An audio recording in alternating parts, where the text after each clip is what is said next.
Hi friends, welcome back to my channel. Today we have a number of items that I have finished off that I wanted to go ahead and share my thoughts on.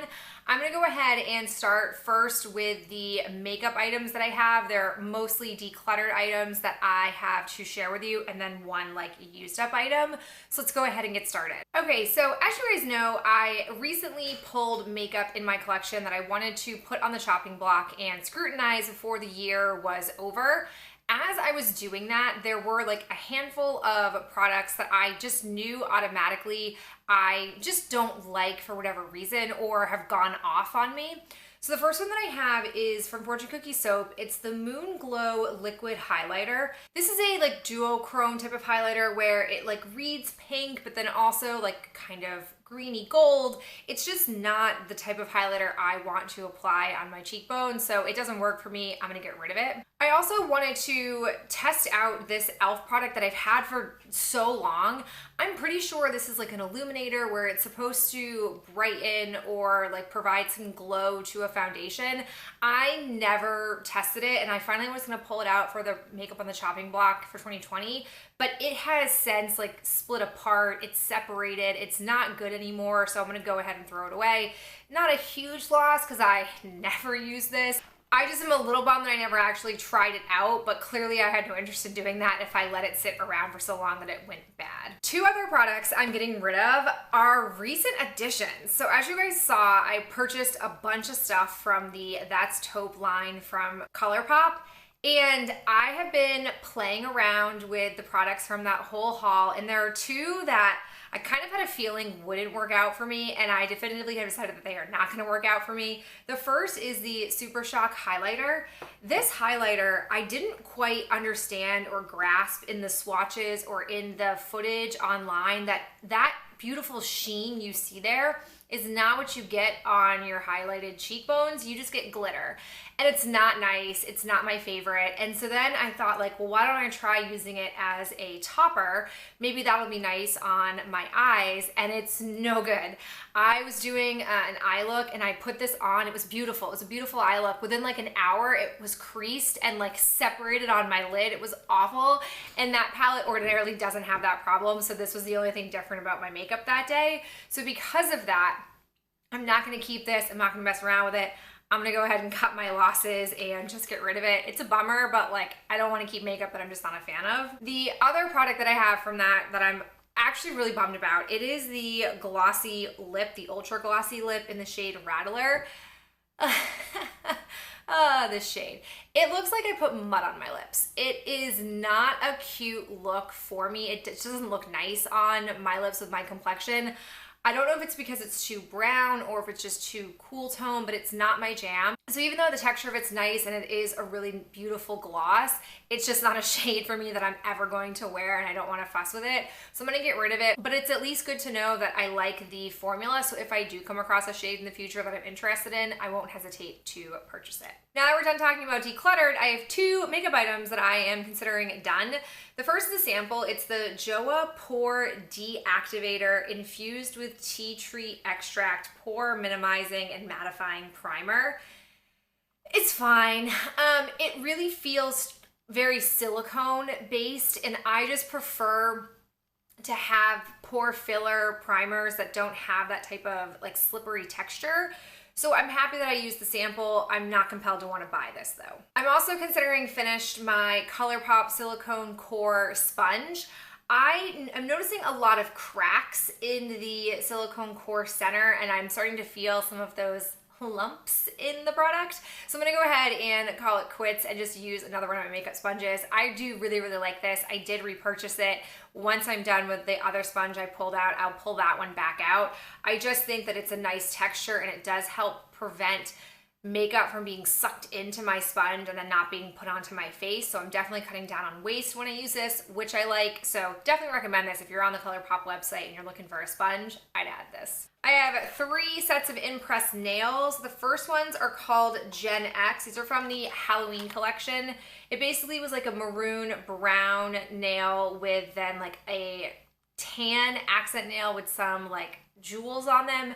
These are very pretty. The nails were quite soft though. They weren't as durable as some of the other impress nails are that I've used in the past. So a little bit weird, didn't last as long, but were still nice. I also have these gorgeous ones called Haze. These had my first ever black marble nail, which you can see here in the packaging picture. I don't have any of those left. The one thing I'll say is that the white marble mixed with the like black colors, it did make the white stand out in sort of a weird way. I still liked them. I'm truthfully a sucker for the marble nails. Basically any marble package of nails Impress comes out with that I can get my hands on, I do. I don't know why, I just really like the look of them. I also had a number of people give me compliments in real life when I wore these, which doesn't always happen. So I did like them. If I saw them again, I would be tempted to purchase them. And the last ones are the ones that are currently on my hands. These ones are called Bright as a Feather. These are okay. I don't love the like the chrome type of nail here that we have. I prefer just this like purpley color.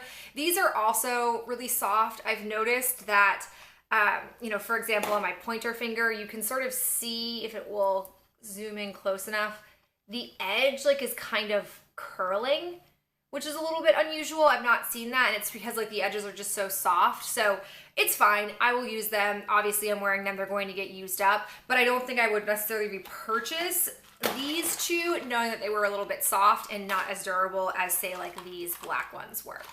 I've got one perfume. This is the Fortune Cookie Soap Unicornia Magical Tears Plant Fusion Oil, perfume oil, whatever you want to call it. I mix this with lotion. It's fine. It wasn't really super scented. I just don't like the texture of perfume oils, but mixing it in with a body lotion is how I'm going to be using these up for the foreseeable future. I feel like I have close to a dozen of these, so you will see a lot of them in future trash talks, but happy to have this finished. I am also adding another item into the beauty category. These are the Q-Tips Precision Tips, the Ultimate Beauty Tool. These are what I use to clean up my under eyes after I do my eye makeup. I don't, as you guys probably have noticed, place mascara on my lower lashes. I have really long lower lashes that aren't super thick and full, so whenever I have applied mascara, it just looks a little bit weird. Like it's just like spider legs. It's not a cute look for me. My sister and I both experience those types of lashes, so we don't put mascara on our bottom lashes, but because my lashes are really thick on the end of my eye, when I do apply my top lashes with mascara, even though I keep my eyes as wide open as I can, I still nick my lower lashes down here. I also sometimes get like a little bit of fallout underneath. So what I do is I just take some makeup remover, I dip the Q-tip in and I clean it up nice and pretty, nice and clean. I purchased a 3-pack of these from Amazon because I feel like these can be hard to find in stores, but I'm happy to have used up one box. I have 2 more boxes left before I need to make another purchase. I've tried all kinds of these beauty type Q-tips from all sorts of different brands, but my favorite come from the Q-tip brand. Rounding this off, I have some skin body care items. First I have is the Derma E Acne Deep Pore Cleansing Wash. So over the summer, I was on the hunt for some new skincare because I am trying desperately to get away from the No. 7 skincare line. There's a lot of denatured alcohol in there, and I've learned that that's really a terrible ingredient for your skin and also not super necessary in many products. So I've tried to find other things, and at the time, a lot of you guys recommended Derma E, so I went on to Ulta's website to see what I could find, and I'm fairly certain I picked up their day and night cream and this from the acne line or oily line. This is fine. I don't like the scent of it. It has a medicinal-esque scent to it. It also, I found, was better in the shower because it is a thicker type of cleanser, and so it could sometimes be difficult to splash enough water onto my face to get it all off without like getting water all over the counter.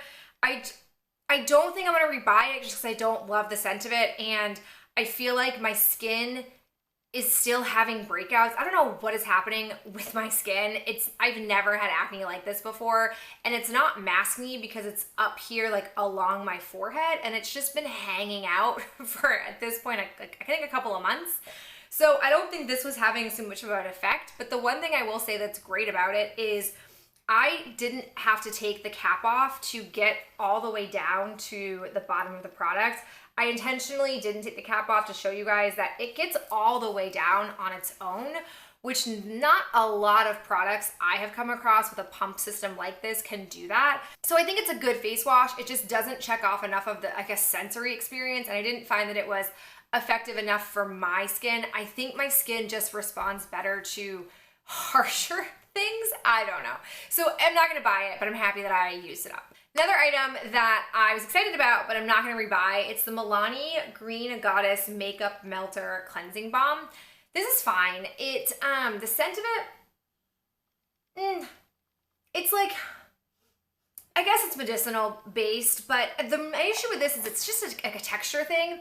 I feel like you need to use a lot of this and you have a really hard time like spreading it. It's not very creamy. I guess that's my problem. It's not very creamy and sort of emollient.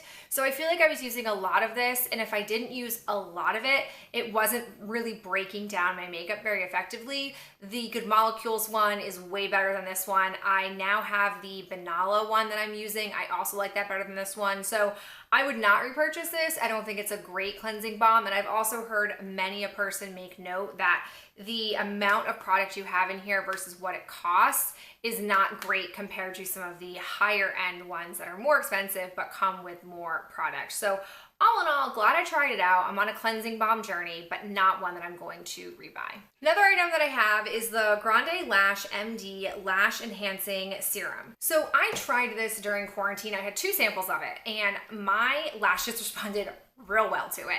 And I love the look of my lashes. And right as I was coming to that realization, the Sephora Spring VIB sale was happening.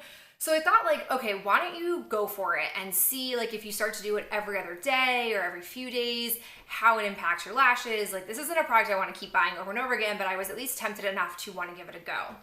After having this for an entire time, to have gone through 2 sample sizes and 1 full size, I basically have gone through 2 full sizes. And my conclusion is, I don't think this is a product that I can use long term. My biggest takeaway with this, and why I am not going to keep buying this, is because I didn't feel like my lashes maintained their length and fullness throughout the entire, I'd say like 8 months that I was using this product. I got to a height in August where my lashes were freakishly long. Like, I couldn't even apply mascara without hitting my eyebrow. Like, it was quite a to-do. I was constantly having to like clean up mascara because I was getting it everywhere because I had just these huge lashes.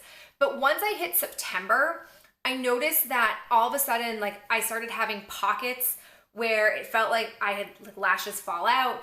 I noticed that all of a sudden my lashes weren't super long anymore. They just didn't seem to maintain the entire time. Like, there seems to be a lash cycle, growth cycle, where I hit the top of it and then I had to come back down before some growth started to happen again. So I don't think this is worth continually purchasing and using. I'm fortunate enough where I have decent lashes all on their own. This is just a nice way to like take my lashes and put them on steroids, what it felt like.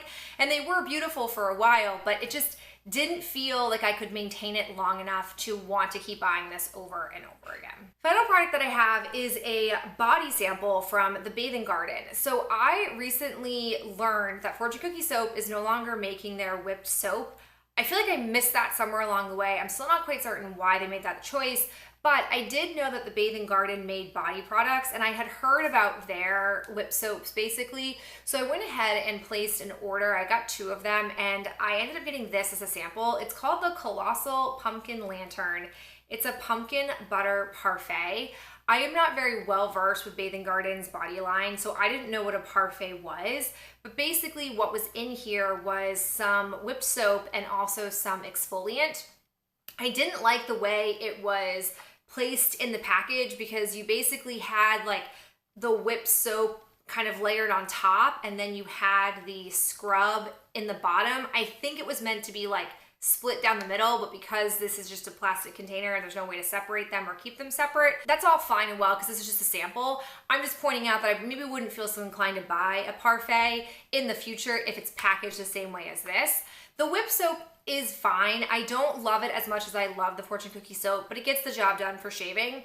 The body scrub was also nice, but again, I don't know if it is worth purchasing from the Bathing Garden when I really am liking the Tree Hut scrubs that I can get at Target for just $5, $6 and get lots of use out of as well. So happy to have a sample of it. Nice to test out more body products, but I wasn't compelled to want to purchase it. All right, guys, that is it for me and this round of trash. I hope you enjoyed hearing my thoughts, and I'll talk to you in my next video real soon.